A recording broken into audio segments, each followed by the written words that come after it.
in the small intestine we have already digested the food. We have already digested the food in a simpler form. Carbohydrates into glucose or simple sugars, proteins into amino acids, and fats into fatty acids and glycerol. Now the time is to get absorb the nutrients to our cells or different parts of the body. ಹಾಗಾದ್ರೆ ಇಲ್ಲಿ ಬರುವಂತ point ಯಾವುದು? Absorption. ಬರುವಂತ first point ಏನು? Absorption. ಹೌದಾ? So what is this absorption ಹಾಗಾದ್ರೆ? Absorption means it is the process of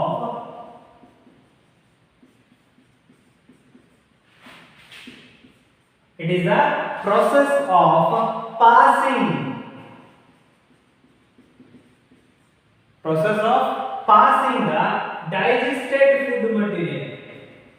ಈಗ ಆಗಿರುವಂತಹ ಡೈಜೆಸ್ಟ್ ಆಗಿರುವಂತಹ ಫುಡ್ ಮಟೀರಿಯಲ್ಸ್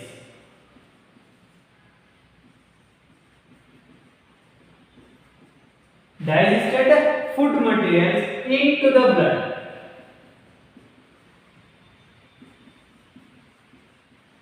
ಅದರ ಏನಾಗಬೇಕು? ಅಬ್ಸಾರ್ಪ್ಷನ್ ಅಂದ್ರೆ this is a process of passing the digested food material into blood. blood ಒಳಗಡೆ ಡೈಜೆಸ್ಟ್ ಆಗಿರುವಂತ ಫುಡ್ ಮೆಟೀರಿಯಲ್ಗಳು ಟ್ರಾನ್ಸ್ಫರ್ ಆಗಬೇಕು. so that process is called as absorption. the process is called as absorption. ಹಾಗಾದ್ರೆ absorption ಹೇಗಾಗುತ್ತೆ? how it will take place? it will take place by the help of villi. very important part in the small intestine. very important part. villi. ಹಾಗಾದ್ರೆ villi ಅಂದ್ರೆ ಏನು? what is the villi? villi are finger like structures. finger like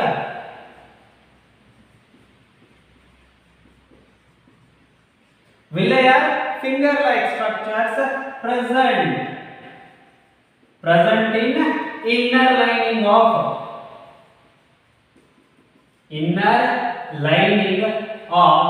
small intestine. inner lining of small intestine. villi ಅಂದ್ರೇನು? it is a finger like structures. ಒಳಗಡೆ ಸಣ್ಣ ಸಣ್ಣದಾಗಿರುವಂತ finger like structures which are present in the inner lining of small intestine. ಮತ್ತೇನ್ ಮಾಡುತ್ತೆ? it increases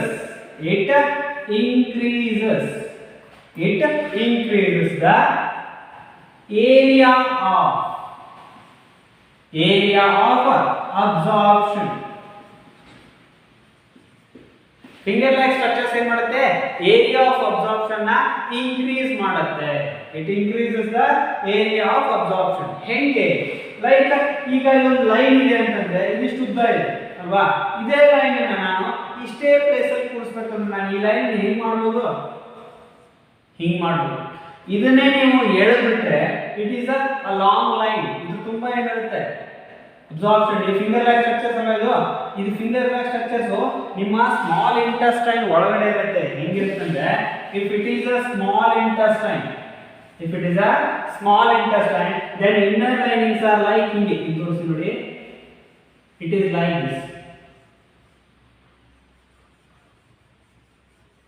ಕರೆಕ್ಟಾ? this is what villi.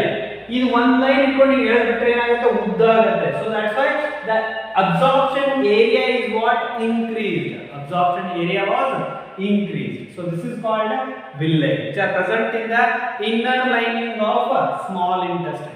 small intestine ಅಂದ್ರೆ ಅದರೊಳಗಡೆ ಈ ರೀತಿ ಇರುತ್ತೆ. so it will help in absorption of digested food material. ಈಗ absorption ಆಯ್ತು, then ಎಲ್ಲ ಹೋಗುತ್ತದು? so ಇಷ್ಟು ಅರ್ಥ ಆಯ್ತು ಅನ್ಕೋತೀನಿ. so after this absorption, assimilation process is going on. assimilation process ಎಲ್ಲೆಲ್ಲ ಹೋಗುತ್ತೆ ಅಬ್ಸಾರ್ಬ್ ಆಗಿರೋ ಫುಡ್? ಅದು ನೋಡಬೇಕು. so now the process is digested food materials reaches to the organs. ಬೇರೆ ಬೇರೆ ಆರ್ಗನ್ ಹೋಗುತ್ತೆ, ಅಲ್ಲಿ assimilation process ಆಗುತ್ತೆ.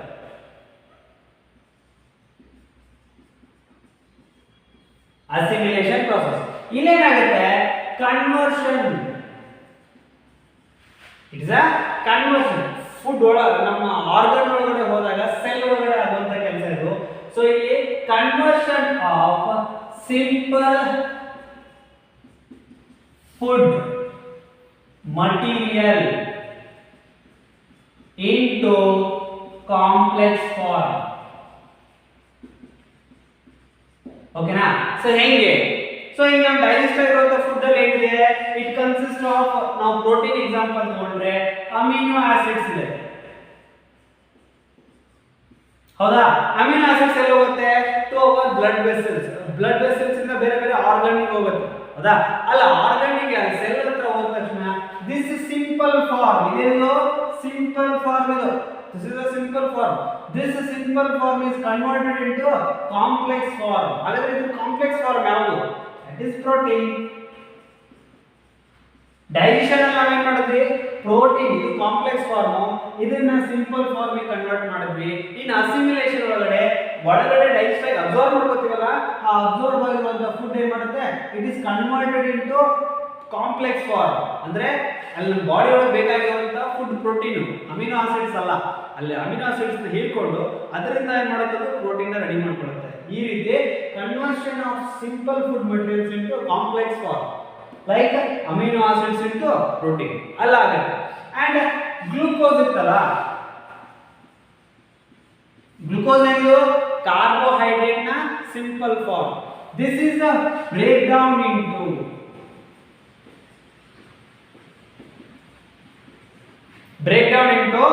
oxygen, carbon dioxide, ನಿಮಗೆ ಅರ್ಥ ಆಗಿಲ್ಲ ದೊಡ್ಡದು ಬರೆನ, carbon dioxide and water.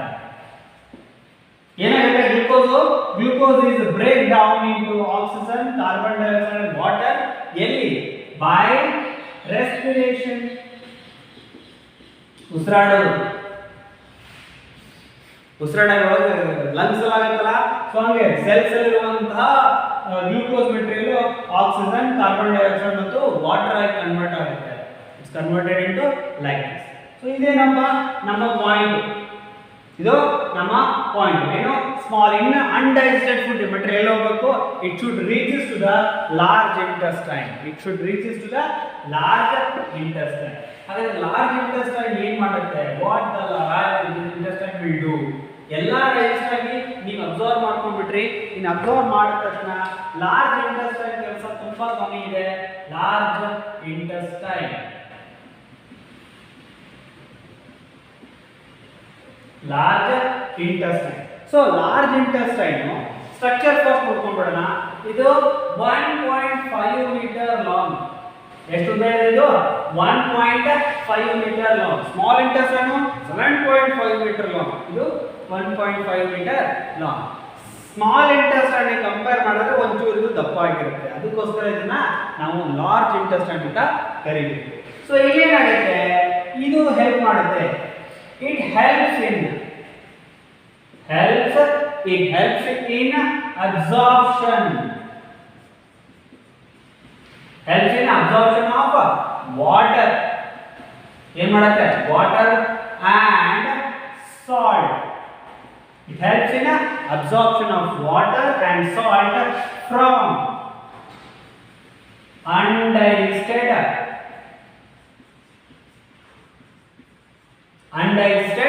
Food. ಇಲ್ಲಿ ಡೈಜೆಸ್ಟ್ ಆಗಿರುತ್ತಲ್ಲ, ಆ ಡೈಜೆಸ್ಟ್ ಒಳಗಡೆ ಇನ್ನೂ ಒಂಚೂರು ಏನಾದ್ರು ಉಳ್ಕೊಂಡಿದ್ರೆ ಅದ್ರೊಳಗಡೆ ಇರುವಂತಹ ವಾಟರ್ ಅಂಡ್ ಸಾಲ್ಟ್ ನ ಲಾರ್ಜ್ ಇಂಟೆಸ್ಟೈನ್ ಅಬ್ಸಾರ್ಬ್ ಮಾಡ್ಕೊಂಡ್ಬಿಡುತ್ತೆ. And remaining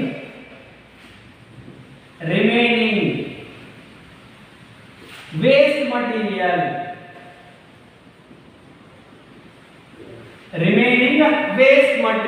is removed.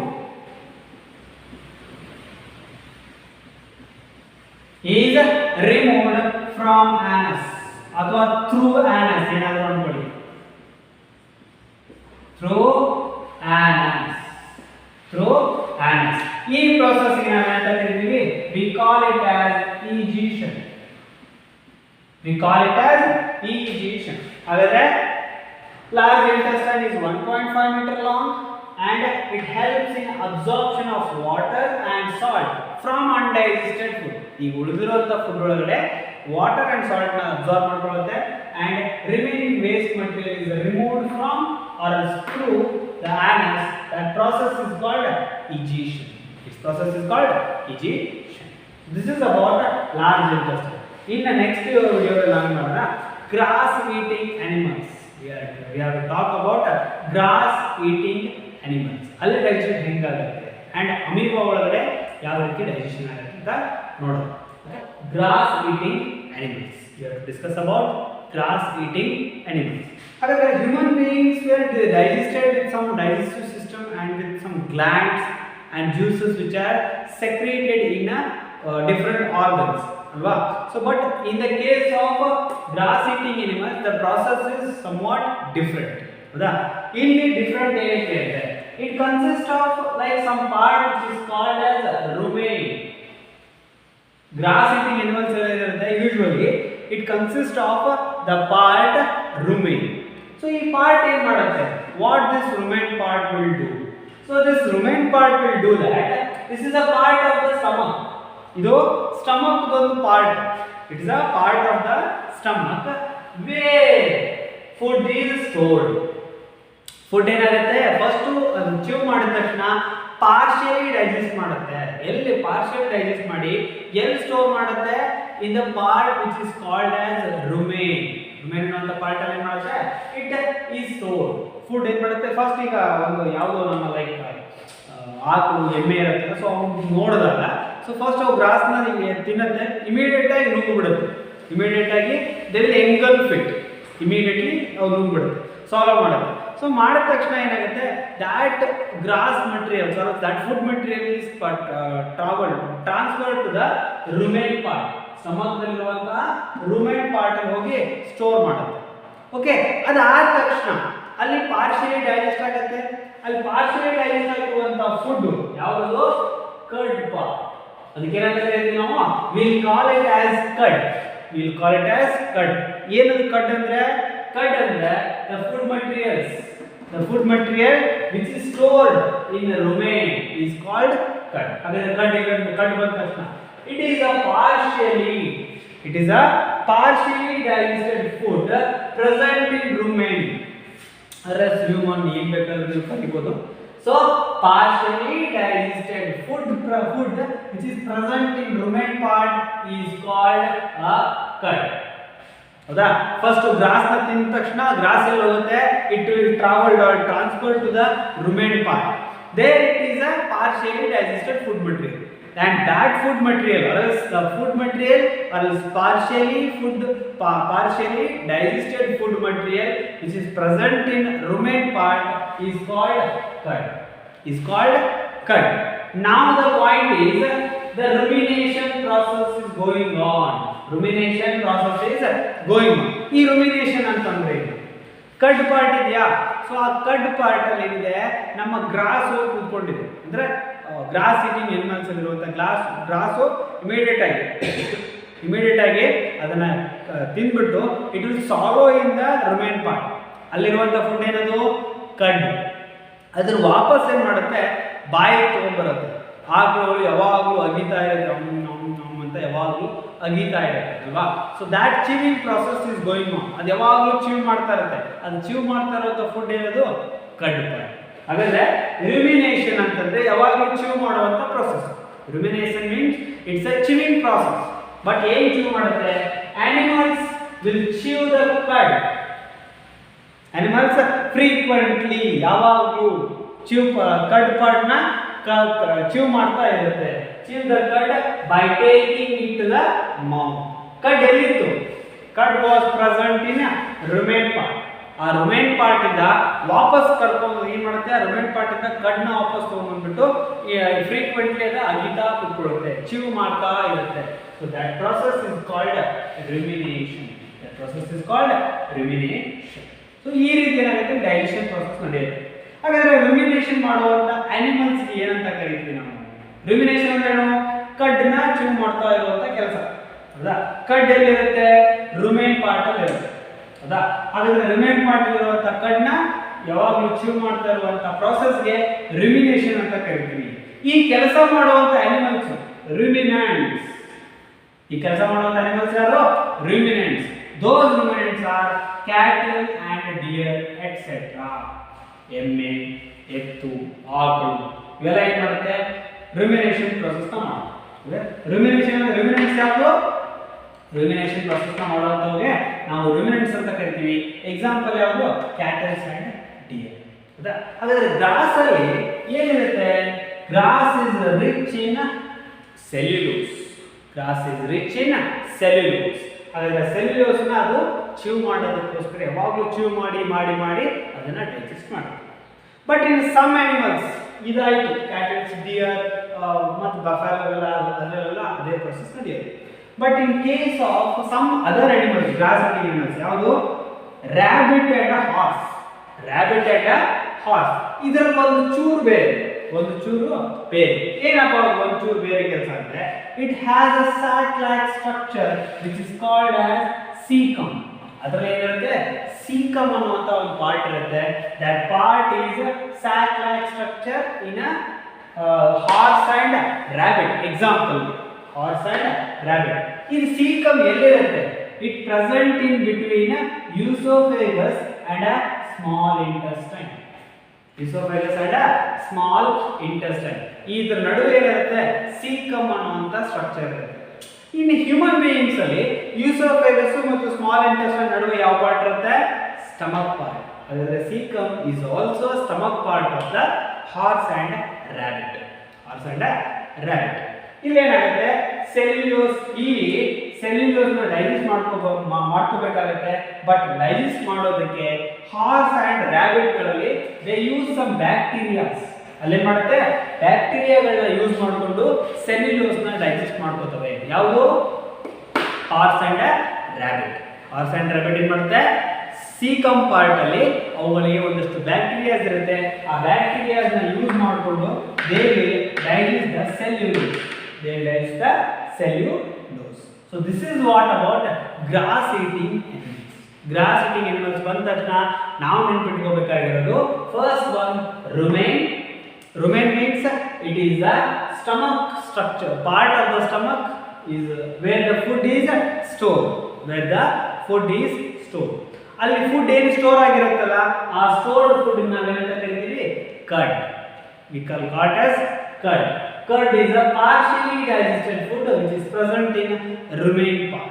Which is present in rumen part. ಅದಾದ ನಂತರ rumination. ಈ ಕರ್ಡ್ ನ ಯಾವಾಗಲೂ ಚಿವ್ ಮಾಡುವಂತ process. The process of chewing the curd. Process of chewing the curd back returning from rumen part to mouth. ಮೌತಿಗೆ ತಗೊಂಬಂದು chew ಮಾಡುವಂತ ಕೆಲಸಕ್ಕೆ ನಾವು ಅಂತ ಕರಿತೀವಿ? ರುಮಿನೇಷನ್ ಅಂತ ಕರಿತೀವಿ. ಅಂಡ್ ರುಮಿನೇಷನ್ ಪ್ರೊಸೆಸ್ ಮಾಡುವಂತ ಅನಿಮಲ್ಸ್ ಏನಂತ ಕರಿತೀವಿ? We call it as ruminants. Example ಕೂಡ ಅಂತಂದ್ರೆ cattle, deer, buffalo, cows etcetera etcetera etcetera. ಹೌದಾ? ಸೊ ಇದಾದ ತಕ್ಷಣ in other some kind of grass eating, other grass eating animals ಇರುತ್ತಲ್ಲ, just like horse and rabbit. ಇಲ್ಲಿ ಒಂಚೂರು ಡಿಫ್ರೆಂಟ್ ಆಗಿರುತ್ತೆ. It consist of sac like structure which is called caecum. ಇಲ್ಲಿ ಸ್ಟಮಕ್ಗೆ ನಾವು ಸೀಕಮ್ ಅಂತ ಕರಿತೀವಿ. It is a ಸೀಕಮ್ and it present in between oesophagus and small intestine. ಇದೆಲ್ಲಿರುತ್ತೆ? ಯೂಸೋಫೇಗಸ್ ಅಂಡ್ ಸ್ಮಾಲ್ ಇಂಟೆಸ್ಟೈನ್ ನಡುವೆ ಇರುತ್ತೆ. And then bacteria na use ಮಾಡಿಕೊಂಡು it will digest the cellulose. Cecum ಒಳಗಡೆ ಬ್ಯಾಕ್ಟೀರಿಯಾಸ್ ಇರುತ್ತೆ. That bacteria will help in digestion of cellulose. So this is what about grass eating animals. Now ಈಗ ಹಿಂದಿನ like ನಾವು just ನೋಡ್ತೀವಿ gross eating animals ಅಲ್ಲಿ ಯಾವ ರೀತಿ ಡೈಜೆಷನ್ ಆಗುತ್ತೆ ಅನ್ನೋದನ್ನ ನಾವು ನೋಡ್ತೀವಿ. ಇನ್ನು last part of the topic is nutrition in amoeba. Amoeba ಒಳಗಡೆ ಯಾವ ರೀತಿ ಡೈಜೆಷನ್ ಆಗುತ್ತೆ ಅಂತ ನೋಡೋಣ. ವೆರಿ ಸಿಂಪಲ್, ಏನು ದೊಡ್ಡ ಎಕ್ಸ್ಪ್ಲನೇಷನ್ ಏನಿಲ್ಲ. So first of all amoeba structure ನಮ್ಗೆ ಗೊತ್ತು. So it is a nucleus. ಅದಕ್ಕೆ ಇದೇ ಶೇಪ್ ಅಂತ ಇರಲ್ಲ. It is having a not, it doesn't have any shape. Okay, ನಾವು ಹೆಂಗೆ ಬರೋದು ಅಮೀಬಾನೇ. So this is amoeba and it consist of pseudopodia. It consist of pseudopodia, pseudopodium ಅಂತಾನು ಕರಿಬಹುದು. So that is what false legs. Leg ತರ but legs ಅಲ್ಲ. It will help in a movement of the amoeba. Amoeba movement ಆಗಕ್ಕೆ ಅದಕ್ಕೊಂದಿರೋ ಒಂದು organ ಬೇಕು. That organ is a pseudopodium. That organ is a pseudopodium. ಅದು that is false legs. ಅದೇನಾಗುತ್ತೆ, ಈಗ if there is a amoeba, ಒಂದು ಕಡೆ amoeba ಇದೆ ಹೌದಾ, ಒಂದು ಕಡೆ ಅದಕ್ಕೆ ಫುಡ್ ಮಟೀರಿಯಲ್ ಇರುತ್ತೆ, ಇದು ಫುಡ್ ಮಟೀರಿಯಲ್, ಎಲ್ಲ ಒಂದು ಫುಡ್ ಇರುತ್ತೆ ಅದಕ್ಕೋಸ್ಕರ if it observes or it will get a sense, ಅದಕ್ಕೊಂದು ಸೆನ್ಸ್ ಇರುತ್ತೆ. ಸೊ ಫುಡ್ ಇದೆ, ಓಕೆ ಅಲ್ಲಿ ಫುಡ್ ಇದೆಯಾ ಅದನ್ನ ನಾನು ತಿನ್ಬೇಕು ಅಂತ ತಕ್ಷಣ ಮಾಡುತ್ತೆ it uses the pseudopodia, it uses the pseudopodia and it move towards the food, move towards the food. ನಾವು ಹೇಗೆ ಅಲ್ಲಿ ಊಟ ಇದೆ ಅಂತ ತಕ್ಷಣ ನಡೀತಾ ಹೋಗ್ಬಿಟ್ಟು ನಾವು ಊಟ ತಗೊಂಡ್ಬರ್ತೀವಲ್ಲ, ಅದೇ ರೀತಿ amoeba will sense the food and it move towards the food, it move towards the food with the help of pseudopodia, with the help of pseudopodia. ಈಗ ಅದರ ಹತ್ರ ಬಂದ ತಕ್ಷಣ it covers the food, ಏನು ಮಾಡುತ್ತೆ ಟ್ರಯಾಂಗಲ್ ನಾವು injection ಮಾಡಿದ್ವಲ್ಲ ಹಂಗೆ ಇಲ್ಲಿ, so it will cover the food material, ಇಲ್ಲಿ ಕವರ್ ಮಾಡ್ಕೊಳ್ಳುತ್ತೆ. ಇಲ್ಲಿ ಕವರ್ ಮಾಡಿದ ತಕ್ಷಣ ಫುಡ್ ಮಟೀರಿಯಲ್ ಅದು ಕವರ್ ಮಾಡ್ಕೊಳ್ಳುತ್ತೆ. ಕವರ್ ಮಾಡಿದ ತಕ್ಷಣ ಇಲ್ಲಿ ಫುಡ್ ವ್ಯಾಕ್ಯೂಲ್ಸ್ ಇರುತ್ತೆ ಅಮೀಬಾಯಲ್ಲಿ, ಆ ಫುಡ್ ಅಲ್ಲಿರುವಂತಹ ನ್ಯೂಟ್ರಿಯೆಂಟ್ಸ್ ನ ಈ ಫುಡ್ ವ್ಯಾಕ್ಯೂಲ್ಸ್ ಏನ್ ಮಾಡುತ್ತೆ ಅಬ್ಸಾರ್ಬ್ ಮಾಡ್ಕೊಂಡ್ಬಿಡುತ್ತೆ. Whatever the nutrients it require ಅದನ್ನೇನ್ ಮಾಡುತ್ತೆ ಅದು ಅಬ್ಸಾರ್ಬ್ ಮಾಡ್ಕೊಂಡ್ಬಿಡುತ್ತೆ. ಸೊ ಅಬ್ಸಾರ್ಬ್ ಮಾಡಿದ ಮೇಲೆ ಅದು ವೇಸ್ಟ್ ಅಲ್ವಾ, so it is also egestion process ಇರುತ್ತೆ. So waste material is ejected outside, removed from the amoeba body. ಅದೇನ್ ಮಾಡುತ್ತೆ ನೀರ್ಕೊಂಡು ಅದನ್ನ ಹೊರಗಡೆ ಕಳಿಸುತ್ತೆ. ಸೊ ಫಸ್ಟ್ ಏನ್ ಮಾಡುತ್ತೆ it sense the food and it move towards the food with the help of pseudopodia, it help of pseudopodia and it covers the food material, it covers the food material and absorbs the nutrients from the food vacuole, absorbs the food material from food vacuoles and then it remove the waste by ejection process, by ejection process. This is what about amoeba's nutrition. This is what about amoeba's nutrition. So in this topic we have discussed everything about like digestion and nutrition in animals.